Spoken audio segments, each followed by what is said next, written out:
नमस्कार, मेरा नाम है मीनाक्षी रजत और ब्रेकिंग विथ मीनाक्षी की शुरुआत सबसे पहले मैं पहलगाम से ही कर रही हूँ। पहलगाम आज 22 मई हो गई है और 22 अप्रैल को आपको याद होगा किस तरीके से आतंकी हमला हुआ था। उस आतंकी हमले में 26 लोगों की जान चली गई थी। लेकिन पहलगाम में पिछले एक महीने में क्या कुछ बदला है वो मैं आपको दिखाती हूँ। पहलगाम की सड़कों पर मैं घूम रही हूँ। हालांकि ये जो सड़कें हैं अब देखिए किस तरीके से खाली नजर आ रही हैं आपको, लेकिन एक महीने पहले तक ये टूरिस्ट से खचाखच भरी रहती थी। अब कहीं ना कहीं लोगों के मन में डर है। टूरिस्ट आ रहे हैं, 1, 2, 4, 5, 6 ऐसे ग्रुप्स में आ रहे हैं, लेकिन उस तरीके से नहीं आ रहे हैं जैसे पहले आया करते थे। देखिए, अब पहाड़ की खूबसूरती भी जरा देख लीजिए, क्योंकि हमेशा कहा जाता है खूबसूरती खतरनाक होती है। तो ये जो मेरे पीछे आप पहाड़ देख रहे हैं, ये कहीं ना कहीं उन तमाम लोगों के लिए खतरनाक साबित हुए जो 22 तारीख को जो 26 लोग हैं वो इसमें शिकार हुए थे। अब लोग जरूर कह रहे हैं कि वो कश्मीर के साथ हैं, कश्मीरियत के साथ हैं, लेकिन अभी थोड़ा सा वक्त लगने वाला है लोगों को इस तरफ का रुख करने में। व्यापार की अगर मैं बात करूं तो पूरी तरीके से कहीं ना कहीं ठप नजर आता है। लोग कह रहे हैं कि एक वक्त होता था जब सड़कें भरी होती थी, होटल भरे रहते थे, हमारे रेस्टोरेंट भरे रहते थे, लेकिन अभी ऐसा कुछ भी नजर नहीं आ रहा है। कुछ टूरिस्ट से जब मैंने बात की तो उनका ये कहना था कि वो रुख जरूर कर रहे हैं, लेकिन मन में थोड़ा सा डर है। तो अब ये जो कुछ भी हुआ उसके बाद थोड़ा वक्त लगने वाला है कि लोग वापस से पहलगाम का रुख करें।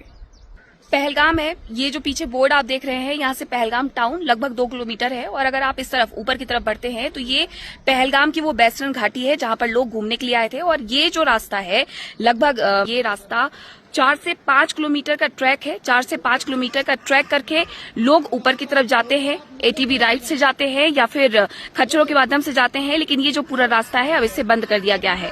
चौकसी यहाँ पर बढ़ा दी गई है और अभी भी यहाँ पर गश्त की जा रही है, लेकिन इस तरफ रुख नहीं कर रहे हैं। हालांकि आप बस थोड़ा सा इंतजार कर रहे हैं कि हालात सामान्य हो ताकि वो यहाँ पर आकर के घूम फिर सके।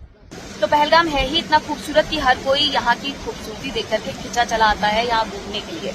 अब देखिए, पहलगाम में जो अटैक हुआ था 22 अप्रैल को, जिसमें 26 लोगों की जान चली गई थी, उसके बाद क्या कुछ बड़े बदलाव हुए हैं वो मैं आपको बताती हूँ पहलगाम में इस नदी किनारे बैठ करके।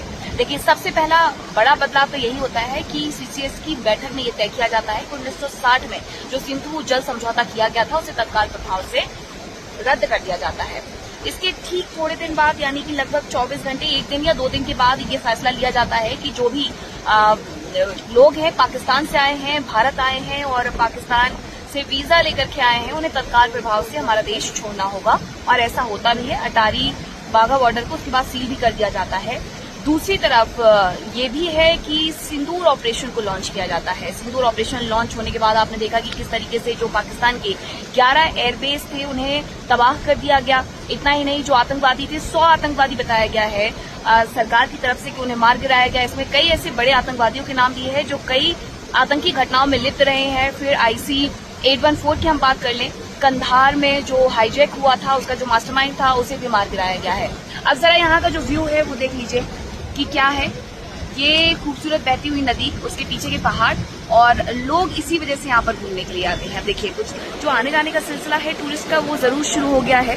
वो आ रहे हैं यहाँ घूमने के लिए। खासकर वो लोग तो जरूर आ रहे हैं जिनकी बुकिंग पहले से थी। अब उनका कहना है कि देखिए थोड़ा में टाइम लगेगा, यानी कि नॉर्मल से आने में थोड़ा सा वक्त लगेगा, लेकिन हम यहाँ पर आना चाहते हैं। हमें पता है ये जगह कितनी खूबसूरत है और साथ ही वो ये भी कहते हैं कि हमें पता है कि थोड़ा सा वक्त लग सकता है, लेकिन सुरक्षा के लिहाज से इतना भी खराब नहीं है। सुरक्षा पूरी है और यही वजह है कि हम यहाँ पर आ रहे हैं।